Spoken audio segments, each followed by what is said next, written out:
తమిళం నుంచి తెలుగులోకి డబ్బింగ్ అయిన మరొక సాంఘిక చిత్రం గొప్పింటి అమ్మాయి 1959 జులై 3న విడుదలయ్యింది. దీనికి మూలమైన తమిళ చిత్రం రాజా రాణి 1956 ఫిబ్రవరి 25న విడుదలయ్యింది. దర్శకత్వం ఏ భీమ్సింగ్. తమిళంలో నేషనల్ ప్రొడక్షన్స్ నిర్మించిన ఈ చిత్రాన్ని తెలుగులోకి డబ్బింగ్ చేసింది దిన్షా కె టెహరానీ, వాడ్రేవు కామరాజు. ఈ సరదా సినిమా కథ ఇలా సాగుతుంది. అనగనగా అంధుడు, నిరుపేద అయిన కనకయ్య ఏకైక సంతానం రాణి ఒక డ్రామా కంపెనీ యజమాని బాబు దగ్గర టిక్కెట్లు అమ్మే ఉద్యోగం చేస్తుంటుంది. ఒకరోజు నాటకం జరుగుతున్న సమయంలో కొంతమంది రౌడీలు రాణి దగ్గరున్న డబ్బులు దొంగిలించి ఆమెకు మత్తుమందిచ్చి పారిపోతారు. తన మీద అత్యాచారం చెయ్యబోయిన బాబు నుంచి తప్పించుకుని ఓ కారులోకి దూకి వెనక సీటులో స్పృహ కోల్పోతుంది. ఆ కారు ఆ నాటకం హీరో రాజాది.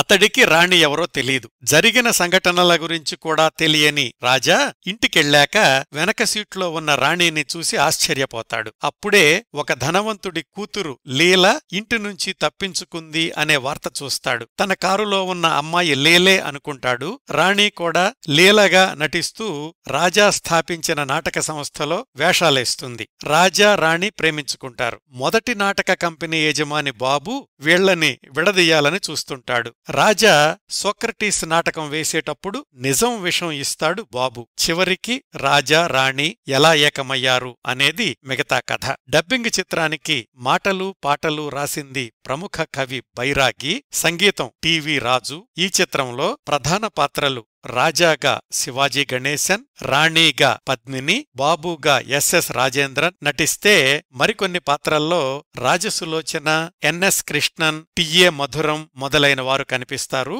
ఈ సినిమా తమిళ వర్షన్ యూట్యూబ్లో లభ్యమవుతోంది.